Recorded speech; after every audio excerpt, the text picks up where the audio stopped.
আজ থেকেই খানিকটা কমতে পারে তাপমাত্রা, কাল থেকে দেখা মিলতে পারে বৃষ্টির, এমন পূর্বাভাস দিয়েছে আবহাওয়া অফিস। গরমের পরিস্থিতি জানবো, যশোর থেকে আমার সাথে যুক্ত হচ্ছেন আমার সহকর্মী সাজিদ রহমান। সাজিদ, জেলায় গরমের গরম কেমন অনুভূত হচ্ছে এবং সকাল থেকেই তো রোদের তাপ পড়তে শুরু করেছে। ইশরাত, আসলে যশোরে আজ সকাল থেকেই প্রচণ্ড গরম অনুভব করা যাচ্ছে।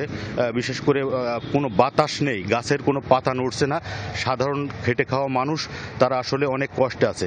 তবে শহরের মানুষ যেমন হাঁসফাঁস করছে, গ্রামের মানুষের কিন্তু এ ব্যাপারে তেমন কোনো আগ্রহ নেই। কারণ তারা এখন তাদের গ্রামে অনেক গাছ আছে, তারা গাছের নিচেই বসছে বা সেখানে গল্পগুজব করছে, মাঠে ধান কাটছে, কিন্তু সেটা সকালের দিকেই। আর যশোর পৌরসভা এলাকায় আমরা দেখছি যে রাস্তা যে গরম হয়ে যাচ্ছে, তার কারণে পৌরসভার থেকে রাস্তায় পানি ছিটানোর ব্যবস্থা করা হয়েছে আজ 3 দিন ধরে।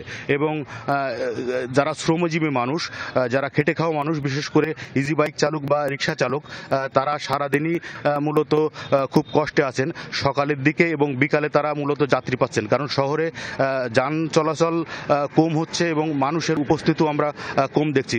যেহেতু আজ পহেলা মে সরকারি ছুটি, সে কারণে শহরে আজ জনগণের উপস্থিতি বা সাধারণ মানুষের উপস্থিতি অনেক কম। এবং ধারণা করা হচ্ছে যে বেলা বাড়ার সাথে সাথে, বিশেষ করে যশোরের তীব্রতা সূর্যের অনুভব হচ্ছে বেলা 3টার দিকে এবং 2টার পরে। সেই সময় মানুষের একেবারে চলাচল করা আমরা দেখতে পাচ্ছি না, যে শহরের রাস্তায় তারা চলাচল করছে না। ইরশাদ, সাজিদ, আপনাকে অনেক ধন্যবাদ।